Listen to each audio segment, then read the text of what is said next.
of this renaming and reclaiming and claiming that I think follows in line with this self-naming idea that Hippolyta was in that episode. I like that, and I because Black women are asked all the time to fit themselves into the kiddie pool. Oh yeah, you know, and we are, you know, there are those of us who fit ourselves into the kiddie pool, and then there are those of us who fight against it, you know, and but it's a constant swim in the bigger pool. You know, and you're constantly swimming to get to that ocean. So thank you for just dropping that. So Shannon, so as the writer and as the co-writer of this episode, or as part of the writing team on this episode, you know, how did you approach it? You know, just approach the thought of it, because there were a lot of very, I mean, like, again, the language, and there was a lot of very beautiful language in this episode. So how did you approach it? I think on the one hand, you ask yourself a kind of simple question, which is, what do I really want to see?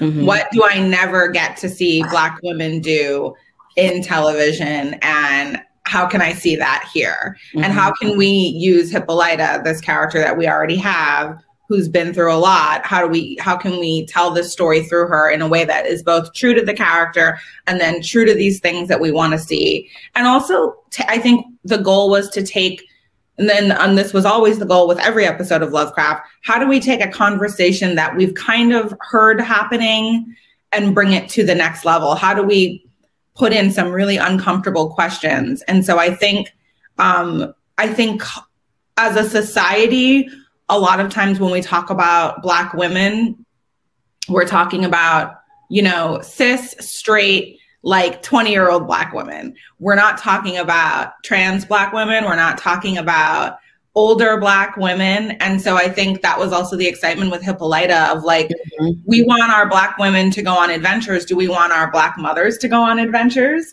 Do we want the Black women who we consider the cornerstone of the community to go on an adventure, which often means leaving us behind, if only momentarily? We talk about Black women having freedom and doing whatever they want. Do we really mean that when it comes to the women that we hold dear? Because it means that we're going to lose something, right?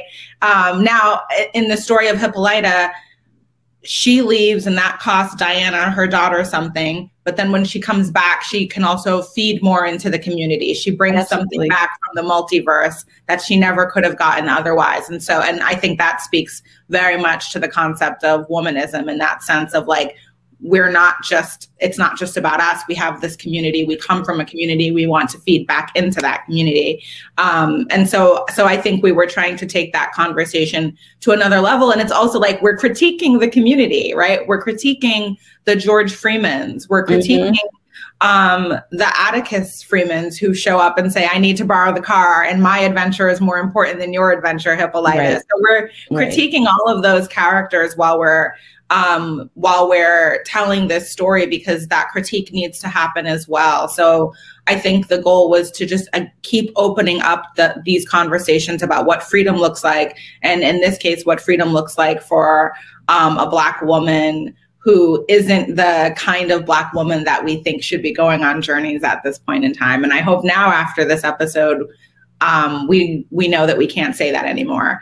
Yeah. And, you know, I like that in this episode. So you mentioned George Freeman. So for people who are not familiar with the piece, George is her husband, who is now deceased. And so she gets an opportunity to talk to George, where George basically says, like, I always knew that you were the adventurer, you know, because George has always gotten to go off and do the things that he wanted to do and would leave Hippolyta at home.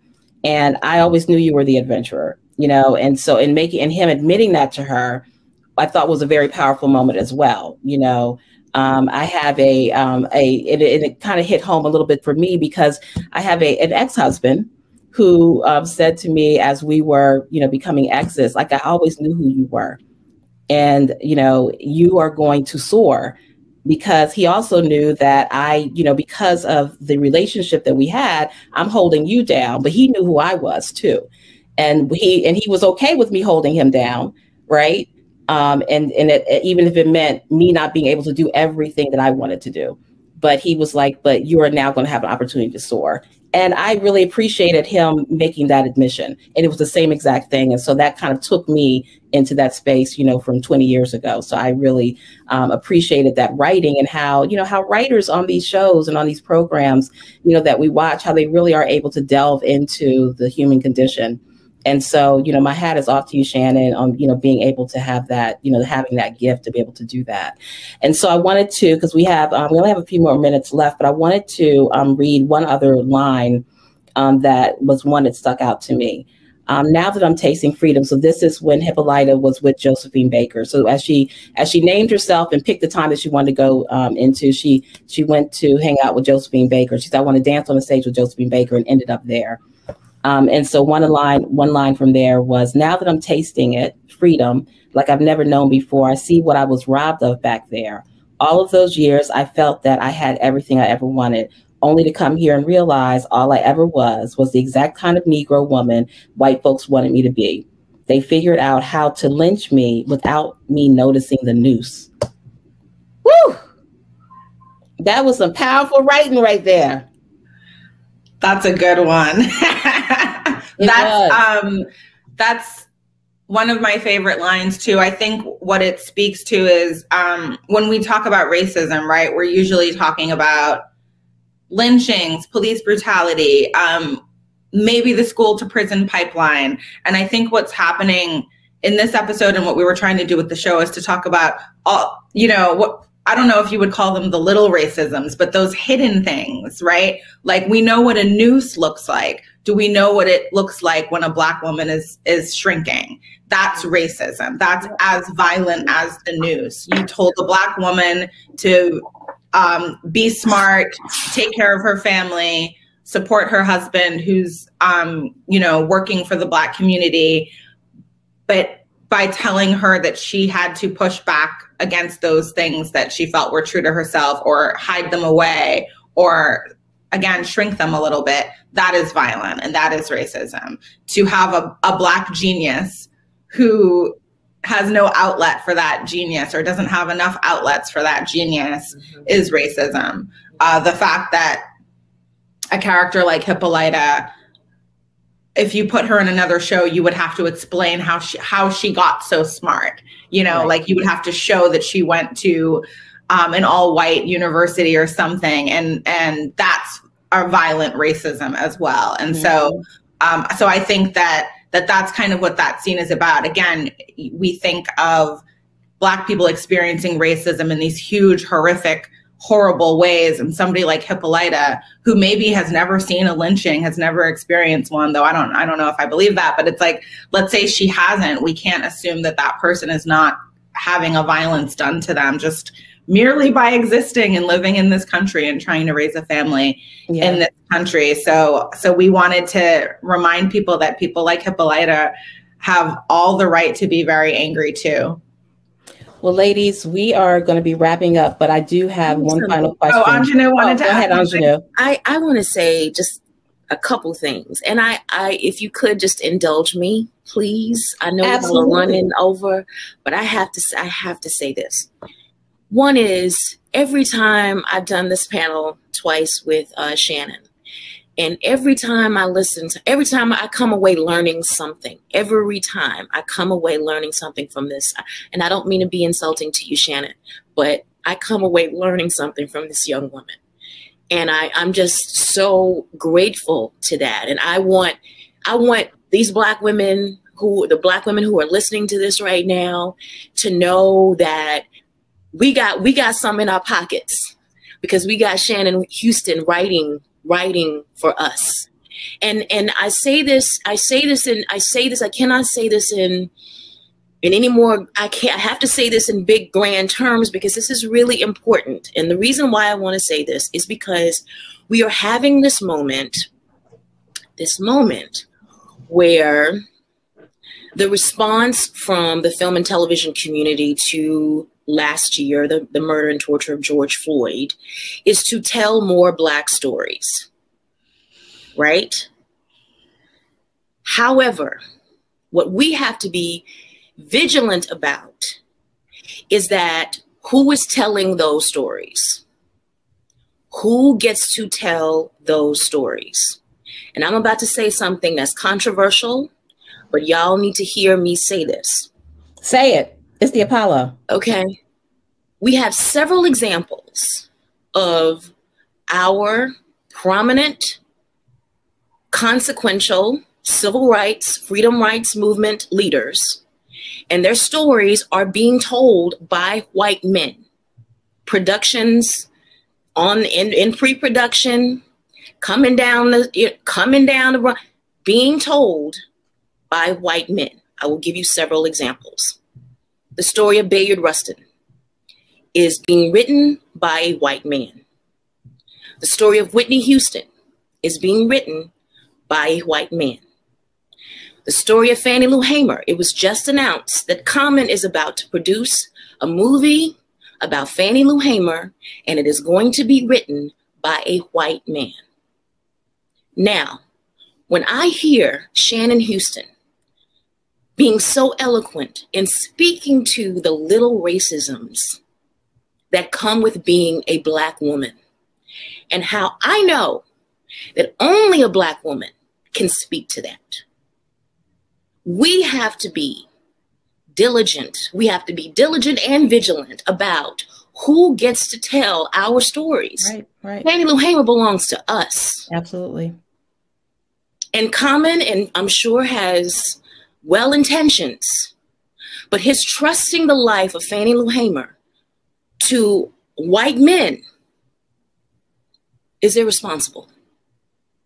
It says that we Black women cannot tell our stories, and that's a lie. And Lovecraft Country, if you need proof, you don't need proof, because if you're looking for proof, that's insulting. But if you need proof, there it is right there in Shannon Houston. I had to say that.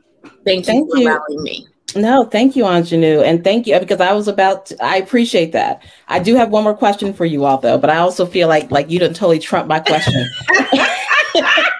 Like I had to demand more. We have to. Yes. We have to demand more. And I could sit here and be mad about it and talk about it to my friends, but we have to say this publicly, because there are people who are in positions of power, and they are choosing white men to tell our stories. And if we don't speak up and say no, then it will happen without consequence. You're right. And I do appreciate you saying that, and I appreciate you saying it here. The Apollo, one thing that the Apollo, does pride itself in is providing a stage and a platform always for Black people to tell Black stories. And that's really important to us. And so I appreciate you dropping that to us in this particular forum, because, people know people. And so, like you said, as it is consequential, and we do need to start having these broader conversations. Our life is not just about the politics of what happens every day, where people kind of gather to make sure that we're electing particular leaders, but also it's the small things, like how are our stories being told to ourselves and to our children? Who's telling those stories, and through what lens are those stories being told? It's funny that you mentioned Fannie Lou Hamer. I just listened to her speech just yesterday. The speech to the Democratic National Convention that, Lyndon Johnson wanted to keep quiet. He didn't even want that speech to be heard by the American populace. So Fannie Lou Hamer was a very powerful, powerful Black woman. And so that story certainly has to be told with all of that fervor and the strength in which she lived her life. So no, thank you so very much. We do appreciate you saying that. And so my final question for us to go ahead and wrap up is, well, I don't even remember what my question was now. You totally taken me down a whole different direction. But I do remember what it was. And it really was. So after this particular episode, and really probably after this entire series, as Black women, but particularly this episode, what did you walk away with? Is there anything that you walked away with, Shannon, writing it? And is there anything that you walked away with, Aunjanue, portraying Hippolyta? This panel is called A Lesson from Hippolyta. So what lesson did you walk away with after engaging in this particular episode? I think, the same lesson that a lot of people walked away from the episode with, which is stop shrinking. And even though I was in the room developing that idea with the other writers, and even though I wrote the script with Misha, it wasn't until I was on the set and I actually was seeing those scenes be shot, and I was like, I left Atlanta and I was like, I can't go back. I can't go back to who I was. Very, very simply, and really who I was a person who, in spite of everything that I had accomplished, and I put it in quotes because it's still weird for me to say it, but it's like, I was constantly making excuses for my own success and like giving it to other people. So, well, of course I made it this far. You know, I went to this kind of school and my mom had this kind of career, and taking like very little credit for everything that was happening. And I thought it was me being humble, but it was something, you know, darker than that. And so I think watching the episode unfold and then watching it again when it aired, I felt like, okay, we can never go back, and nobody around me can either. So all of my friends who talk to me and they call me and we talk about all the same problems that we've always talked about, the conversations are different now, because I do feel like working on this episode is like this weird proof of, if I wrote this story, I cannot allow my friend to say that there's something she can't do. There's something where it's too late for her. She just had a kid. She can't make that choice. I can never say that again, because it's now completely hypocritical. So having Hippolyta as this technically fictional character who doesn't feel fictional at all, but having that as a lens to be like, there is literally nothing. If I believe in a character who named herself onto Planet 504, and I believe every one of those scenes is real, I cannot allow myself to deny X, Y, and Z. I cannot allow the Black women around me to deny themselves of X, Y, and Z, not after sending Hippolyta on that journey. Absolutely. Thank you, Shannon. Aunjanue. Ooh, yeah, I agree with that. I agree with that. You kind of can't go back. You know, I've had a couple of jobs since then, and I'm a pain in the ass now. You know what I mean? Like, I worked on Lovecraft Country with these Black women. You know what I mean? Like, what y'all doing? Right. You know, what is this? Yeah. You know what I mean? Like, and so yeah, there is no returning from that. And that's why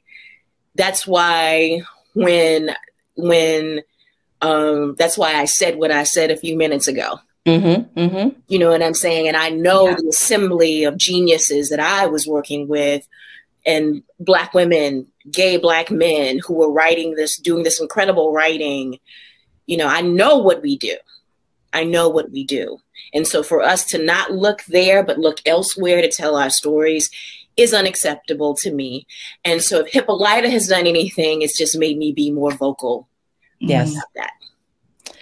Ladies, thank you so much. So everyone out there, if you have not seen Lovecraft Country, please go see Lovecraft Country. Get your HBO, tune up, and get some popcorn and just like binge watch it. Because you don't have to do what we did, where we had to wait every week and like, oh my God, is it on yet? We had to wait every week. You can binge watch it now, but definitely binge watch it in preparation for the next season, which I'm hoping there's a next season. Didn't I hear that it got picked up for the next season? Did I hear that? We pray to the gods. We pray I didn't hear that. The new gods, and we pray to Beyonce. At least I'm praying to Beyonce. Okay, well, we are all praying, because they better look. Now we're gonna have to write HBO. Here we go. Write a letter writing campaign. But yeah, so but definitely check out this season. But ladies, thank you so much. I'm so happy to have had you here, because like I said, you were on the docket from the word go with this festival, that we needed to have this particular conversation. Now that we've had it, I know that we absolutely needed to have this converation. So thank you, Shannon, and thank you, Aunjanue. We appreciate you being with us. All right. Awesome. Bye. Have a great day. Bye-bye. Yes, you too. Bye-bye.